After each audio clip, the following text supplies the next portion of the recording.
Why this happened is a much more complex question. Question we might get into in the second phase of this trial. Police talked to Mr. Bruno, and you'll hear about some of the things he said.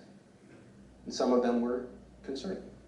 Mr. Bruno, in talking to the police, told him that he had an altercation with Kim. He says that the altercation was started by Kim. He probably will never know. He says at one point he was stabbed by Kim. You may never know what happened there either. You'll find out that Mr. Bruno did have a cut, stab wound of some sort to his abdomen. Didn't hit anything. They took him to the hospital that night. He was fine. They discharged him the next day. Didn't hit anything. But you'll hear that the EMTs and the police described him as being eerily calm during that whole process. But what he tells police is this happens after Kim waves some mail in his face, and he talks a lot about there being wires from some sort of radio device that Kim had. And you'll hear that Kim was out fixing his radio that day, so that's very likely he had some wires. And that's what started this altercation. Mr. Bruno grew increasingly agitated about this, and it eventually led to this stabbing. When being interviewed by police, Mr. Bruno at times made comments that there were video cameras being put in people's eyes. There were microchips that were going into your bloodstream that would cause things to happen. Things that caused the police to have some pause about things that were being said, but perhaps provided some context to how this all occurred when Mr. Kim Gaida walked in the house that day with some radio equipment. Regardless of what happened, Mr. Bruno says that there was an altercation in the kitchen. Mr. Gaida went away. Mr. Bruno says, I then looked around in the kitchen. I walked in the kitchen. They're in separate areas at that point, and I got a knife. And he wasn't going to get through it. And he went after Kim Gaida. Stabbed him, by his own admission, multiple times in the back to start.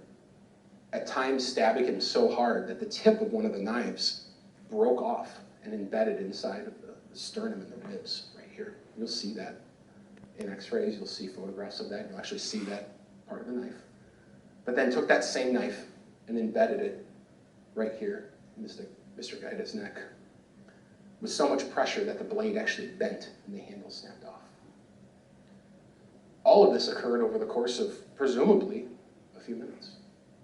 Mr. Bruno, when interviewed by police, told the detective, Mr. Hill, that in fact that last stab wound to the neck was done while Mr. Gaida was laying on the ground.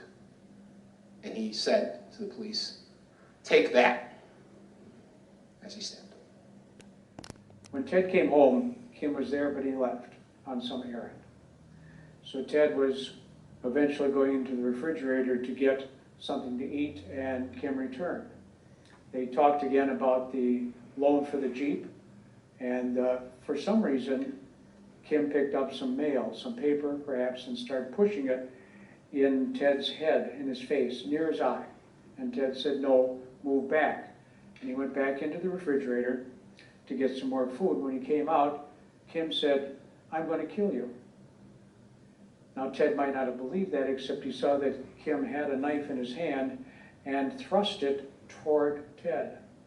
Ted would show on his statement to the police how he moved back as quickly as he could. Had he not moved back, that knife would have gone deep into his abdomen.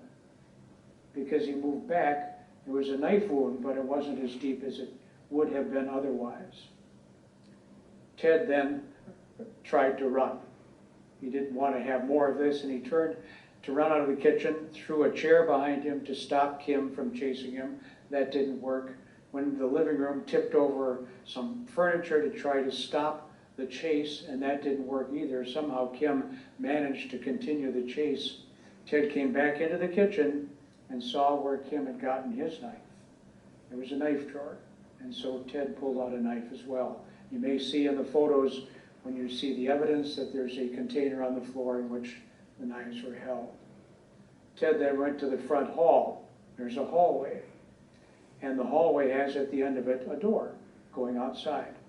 The main door was open. The storm or screen door, whichever it is, was closed.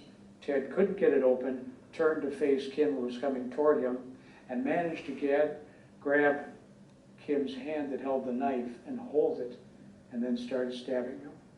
And stabbed him, as the state tells you, many times. He will say that he was stabbing to save his own life.